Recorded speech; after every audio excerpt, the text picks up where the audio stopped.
Coach, I saw you guys get your first and second goals in the 70th minute of the game. How did your offense really find its stride from into the second half from the first half?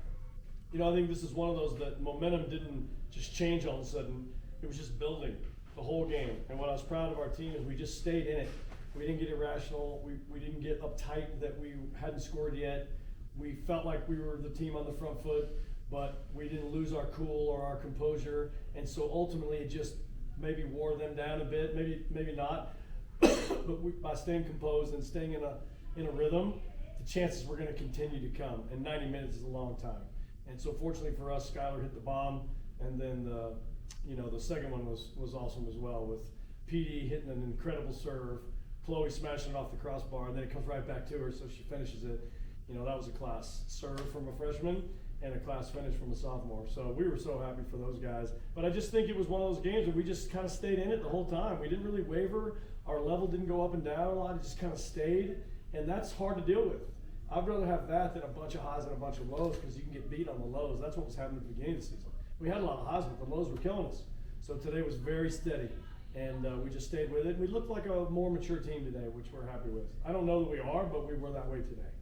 I know Chloe Soto had her first career goal. Can you guys talk about her performance and just overall that? Look, Chloe is a great story, right? Like, lives 50 feet from University of Oklahoma's campus. Oklahoma University's campus. And, chose to be a Red Raider. And we are so thrilled because she's a winner and a gutsy kid from Oklahoma that's got a chip on her shoulder and has just placed with something to prove every game. And I think her getting her just reward today, getting her first goal. I mean, that's a holding mid. They're supposed to be down by the defenders. She was in the box to score the goal. And the reason is because she's our one holding mid that is a true box-to-box player. She has that kind of fitness. She has that kind of pace and that kind of guts. We got some great holding mids, man. They do some amazing things, but Chloe's the best at getting box-to-box. And that goal really, clinched the game for us. I think your defense has allowed no goals 4 out of the last 5 games. Can you talk about how you guys been able to keep that consistency the last 5 weeks? I think it's the personnel. There's 5 or 6 of them that are getting all the minutes, and whether we have Peyton Annan in and Molly in midfield or Molly in the back, or Macy's now getting more minutes, and Elise, PD, that combination of those players, they're all doing the job, and they're working fairly well, as a unit. And Crunch is the rock of that whole thing. You take the rock out, and we're going to start to bleed a little bit. And so we're fortunate that we have such a steady 1v1 shot blocker, cross blocker, header of the ball.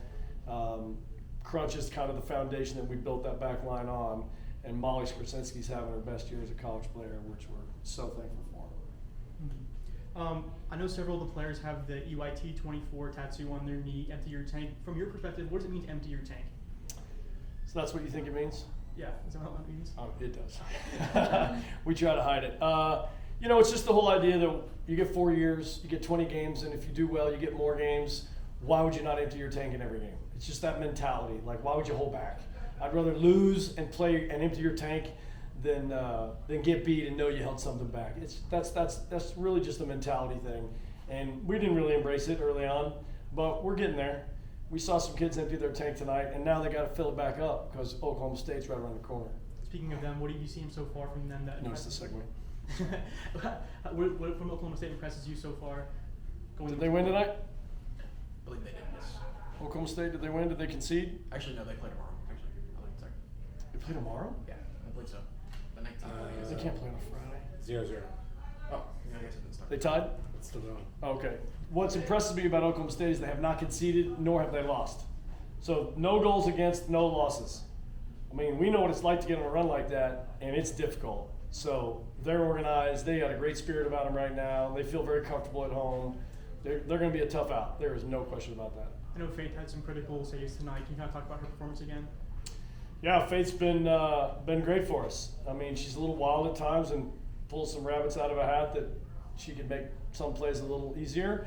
But when it comes down to coming off her line, she's the fastest kid off the line we've ever had. She's got great hands as she comes for the ball and is very good on crosses for someone who's not 6'2". All right, I just got one question. Sure. We saw a lot of missed opportunities in that first half. What was that message at halftime to just kind of keep the momentum up and get those 2 goals? I think that it was missed opportunities to get to goal. They weren't like, oh my gosh, how'd she miss that? Those didn't happen. So nobody was demoralized, and we're just like, think of the ways that we played that got us in those positions, and then we need to play faster in the final third. That was the message at the half. We just have to play faster. We could play whatever pace we're playing at because we're getting up to the final third, but for whatever reason now we're slowing down. Don't slow down in the final third. There's less time, less space. You got to play faster. And so I think we picked up the tempo in the final third, and I think that loosened them up a little, and then the 2 goals came. Hey Skylar, that was a pretty great shot from that second level. Kind of walk us through how you hit that shot from that far. Well, the keeper just took a goal kick and she played it out, so I just kind of picked it off, and I just saw she was at her line, or off her line a little bit, and we had the wind on our back, so the coaches kind of told us before half, since we have the wind, take a couple chances. So saw her off her line, and I was like, might as well give it a go. So just tried to bend it over her in the back corner. So, How did that south wind really affect you guys early in the game? I know you guys did score in the first half. How did that wind really affect you guys?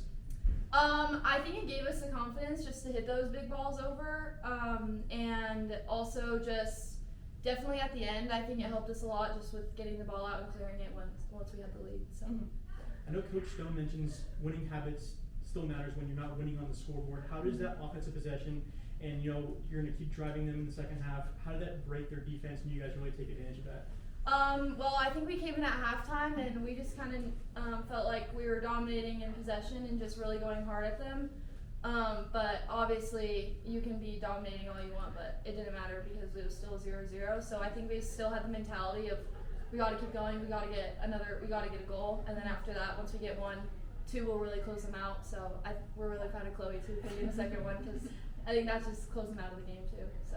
Chloe, how great does it feel to have your first career goal? I mean, it's amazing. I'm so excited. I've been wanting it for a long time. I know everyone kind of wants their first goal, but it's definitely different getting on the walker and at home. So it was definitely super fun. I'm grateful that Caitlin Bug got it to me, and it just worked out perfect to go in the back of the net. So yeah. I think your defense has allowed no goals in four out of the last 5 games. Have you guys been able to keep that defensive performance all the way the last 5 games? I think just honestly our mentality, we're trying just to win every 50-50 ball individually, and then also be there together. So if something trickles out, then we're right back behind each other when something gets behind. But honestly, just our mentality of going in and being shut down defenders and focusing on our technique when we're getting in is really what's helping us get these shutouts and get these 0-0. No goals against us, but yeah. Hey Scott, I have a question about Peyton Parsons. From last year to this year, she's become a big contributor of this offense so far this year. How has she kind of leveled up her game from last year to this year? I think P's always been a huge threat for us. Even last year, even though she wasn't starting, she just came on the field and was definitely a game changer. She was just someone we can really rely on. And I think that she's just stepping up really big this year. I don't know if anything has changed that much. She's always been an amazing player, super impactful for us.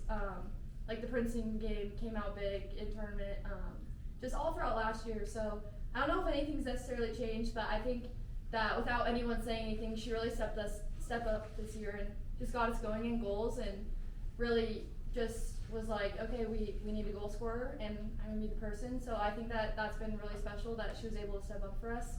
But she's always been a really special player and really impactful. So we're really proud of her.